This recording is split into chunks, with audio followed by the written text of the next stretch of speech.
If war breaks out with China, the United States has one mission: get boots on the ground fast and expand its presence before Beijing can stop it.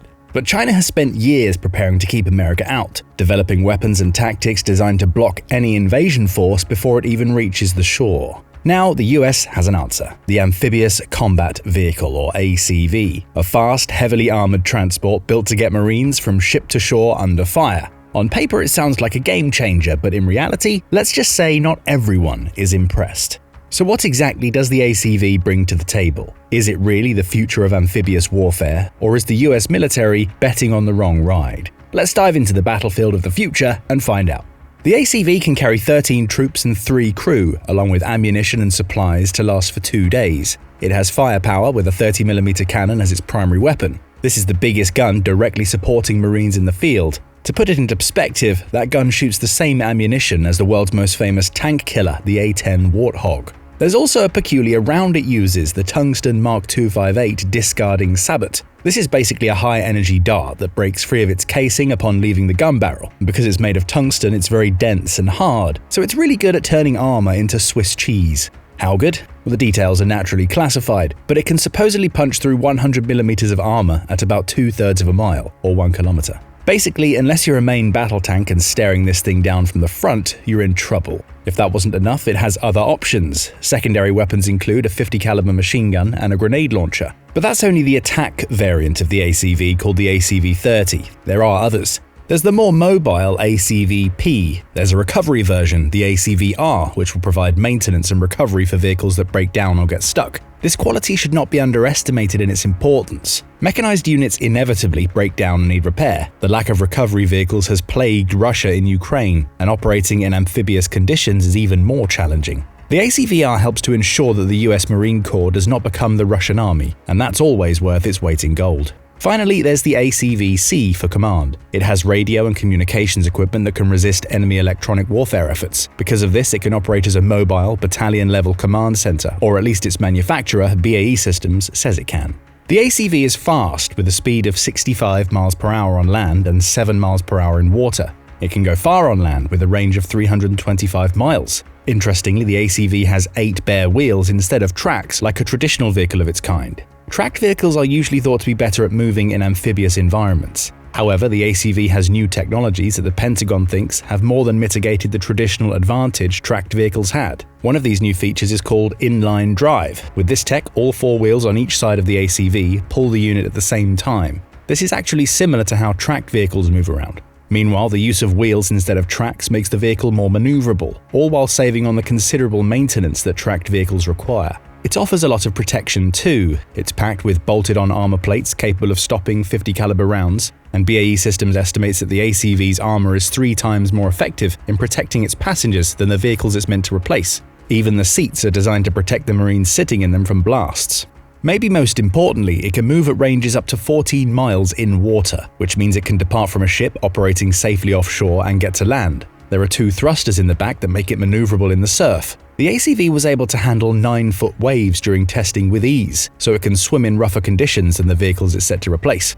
The ACV's range in water is particularly crucial to the Marine Corps strategy. The brass needs it to operate far from its host. Why does the mothership need to be so far away? Well, it's all about countering China's anti-access area denial, A2AD strategy. Counter A2AD has been a cornerstone of America's national security strategy since 2018.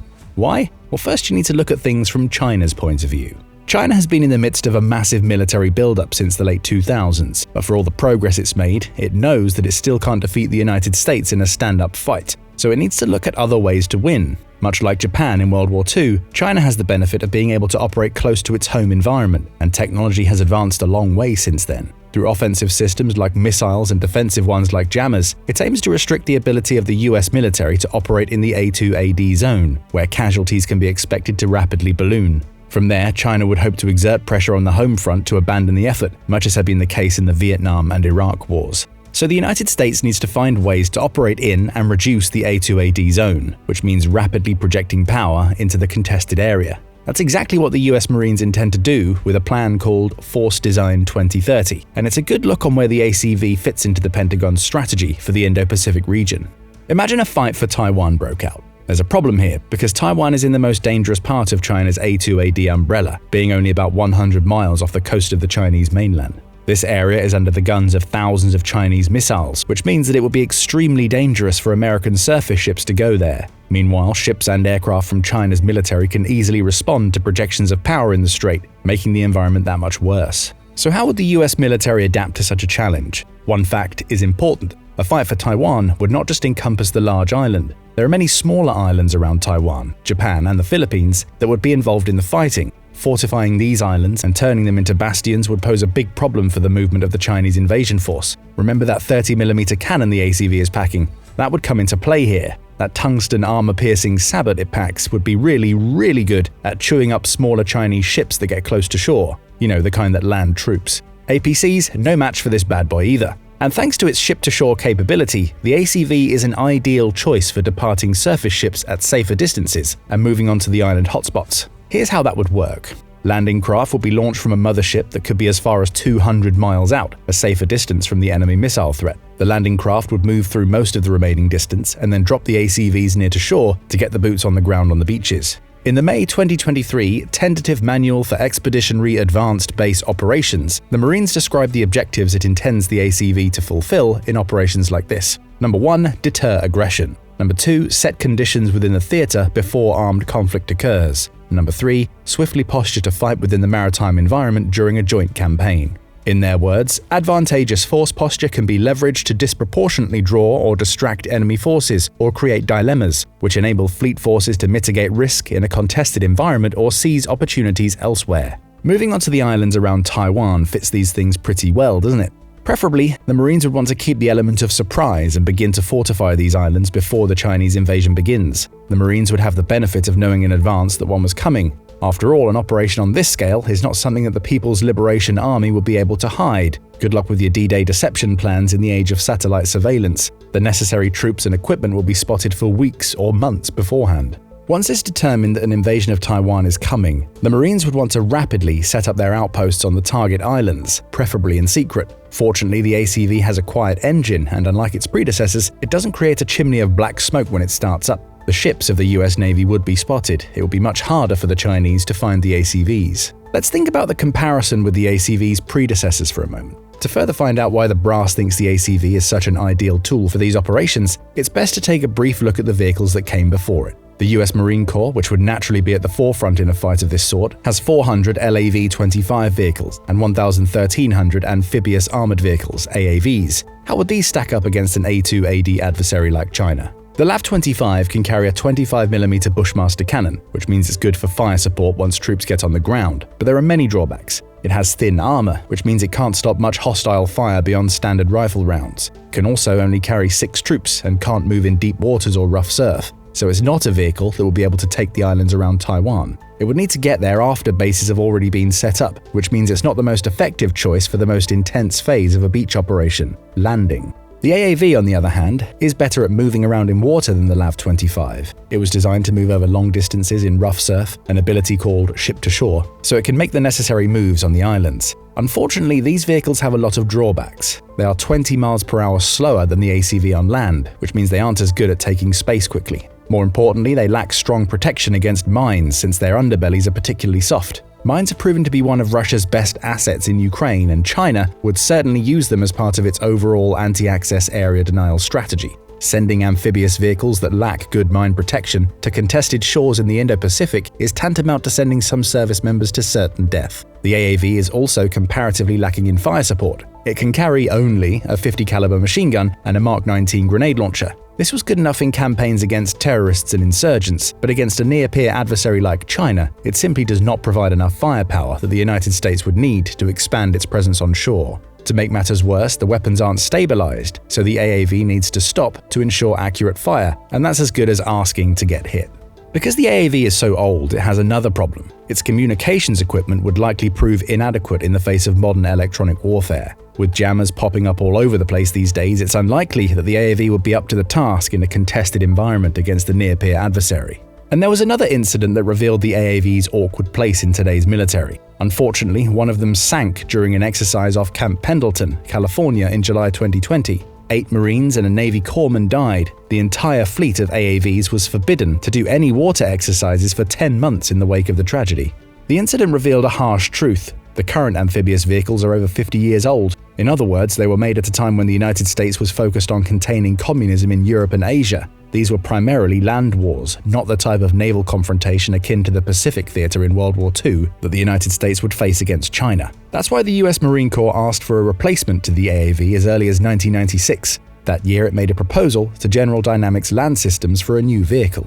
The new amphibious vehicle needed to carry a full squad, moving from ship to shore, and have more firepower than the AAV. However, the proposal was too far ahead of its time. The eventual product, called the Expeditionary Fighting Vehicle (EFV), was cancelled in 2011 as the US military continued to focus on its war on terror. The cancellation proved to be badly timed. Only a few years later, China would begin its island-building campaign and see the flowering of its A2AD tools. It looked like the United States would be stuck with its antiquated AAVs, but the cancellation of the EFV was not the end of the story. There's another wrinkle. Fortunately, the United States wasn't entirely on the back foot. The ACV was also conceived at this time. The Marines meant it to be a smaller companion to the larger EFV, and this program was never cancelled. The brass settled on a design by an Italian company called Iveco Defense Vehicles. The design went back to 1999 when the Brazilian army was toying with it. The design was upgraded in 2010 for the Italians, and in 2018, the Marines announced it as their pick to replace the AAV, awarding a $198 million contract for the first 30 of them. But Iveco had a problem because it also produced armored vehicles for China and Russia. Can anyone say awkward? Maybe unsurprisingly, Iveco sold the rights to produce the vehicle to Britain's BAE Systems. There's another company involved, Norway's Kongsberg Gruppen, the same company behind the NASAMS air defense system and other cool stuff. They developed the turret hosting that big 30mm gun. It's unmanned. That matters more than you think. Because it's unmanned, it shaves weight and size off the ACV's profile. The savings make it faster and more stable in the water, all while allowing more comfortable room for the troops it's carrying inside. The ACV went into full production in 2020 in York, Pennsylvania, at a rate of 80 per year. For the Marines, it's a badly needed upgrade in a deteriorating threat environment, or so they say. The proof is in the performance. How has it performed in the field so far? As fate would have it, some have already been deployed to Okinawa, in exactly the environment the US military would want to use them in, so there's good data to reference. Reception hasn't been uniformly positive though. Sources in the Pentagon have stated that the early testing revealed survivability issues, so maybe that talk about it being 3 times as protective as the old AAV wasn't entirely accurate. We can't be sure though because the details are classified. The US Naval Institute has also questioned the Marine Corps' emphasis on the ACV's 65 mph land speed. They argue that movement in water matters the most for this thing's mission, and were not impressed by its 7 mph performance, when the old Higgins boats from World War II could move through water at speeds between 10 and 13 mph. Maybe this doesn't sound like much, but when you need to take space quickly, time is of the essence. USNI also worried that the ACV came with a big trade-off. It can only transport 13 troops, while the old AAV could transport 21 at a time, which substantially increases the logistical burden to the Marines. 35 ACVs would be needed to transport 3 standard rifle companies of 150 Marines to shore, compared to only 22 AAVs. USNI warned that the Marines were not the Army and that the design of the ACV, which seems to optimize use with the Abrams tank, was flawed because tanks are rarely used in these operations. Also, remember those seats designed to shield Marines from blasts? Well, the Marines who have ridden in the ACV so far have often complained that they're uncomfortable, but that's probably better than being thrown upward from a blast and breaking your neck on the vehicle's ceiling.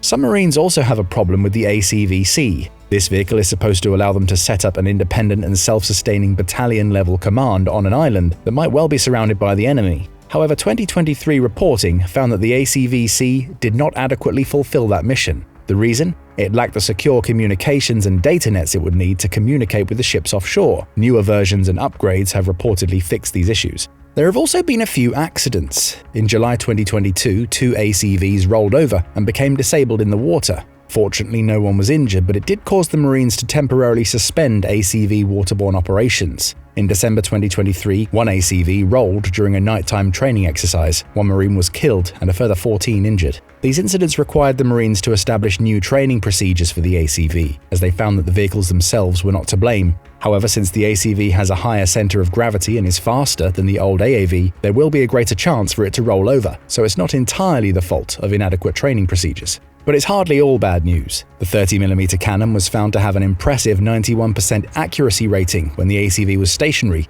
Even more impressively, it had a 97% accuracy rating when the vehicle was on the move. The Marines had an initial goal to order 1,100 ACVs by 2030, but has since reduced this order to 632 of them for $250 million. Maybe more controversially and contradicting the USNI's 2019 reporting, the Marines intend to ditch Abrams tanks and tubed artillery in its posture for 2030. The Marines are confident that their service members will get used to the new vehicle at a time where it will be most needed. With officials in Washington fearing an invasion of Taiwan as early as 2027, the Marine brass is probably thankful that the program wasn't cancelled alongside the EFV in what proved to be a short-sighted move in 2011.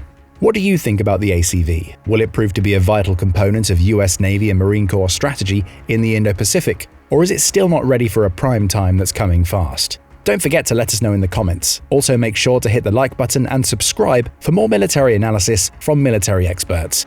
Now go and check out The US Can Destroy All of China with Only B-21s, or click this other video instead.